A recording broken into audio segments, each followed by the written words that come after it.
Les chantiers, vous en croisez tous les jours sur la route. Mais vous êtes-vous déjà demandé comment le bras articulé d'une pelleteuse pouvait déplacer sans effort des tonnes de gravats?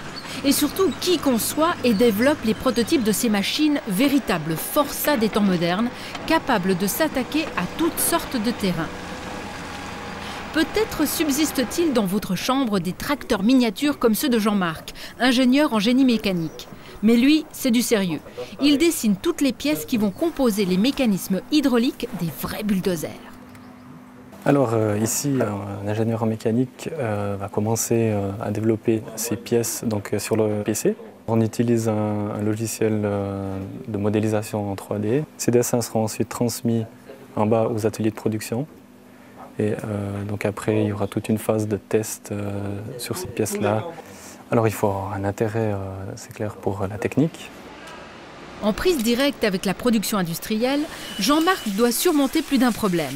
Espace à disposition, contraintes mécaniques, il y a de nombreuses étapes à franchir avant la production en grande série. Donc là, il va faire la pièce en 2 étapes. Il va usiner d'un côté, ensuite il y aura une deuxième étape, il va usiner de l'autre côté et la pièce sera terminée. Grâce au plan calculé par Jean-Marc, les pièces seront usinées au micron près. Cette usine produit des centaines de moteurs et de pompes hydrauliques qui équipent les machines de chantier du monde entier. Mais avant de les utiliser sur le terrain, on teste leur résistance et leur performance en simulant les pires conditions de travail. Et ça, c'est le rôle d'Andreas. J'ai un travail d'ingénieur qui me permet d'être très proche de la pratique. Voir ce qui fonctionne pas, trouver des solutions pour que ça va mieux.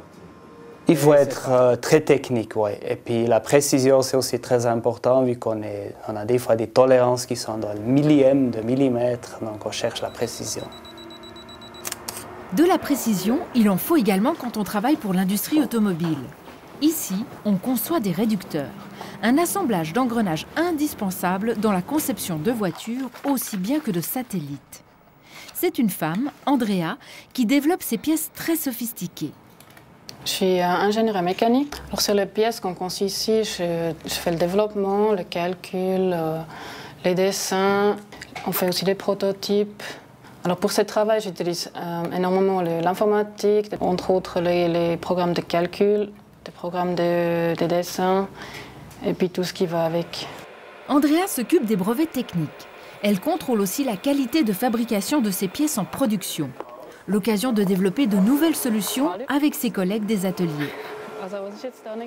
Alors c'est vrai, dans ce métier, il y a beaucoup d'hommes, mais il y a de plus en plus de femmes qui le font aussi. Et puis finalement, il n'y a vraiment pas de problème. Et puis c'est aussi un métier pour les femmes. Et sur le terrain, les utilisateurs doivent pouvoir compter sur la fiabilité des machines conçues par ces jeunes ingénieurs en génie mécanique.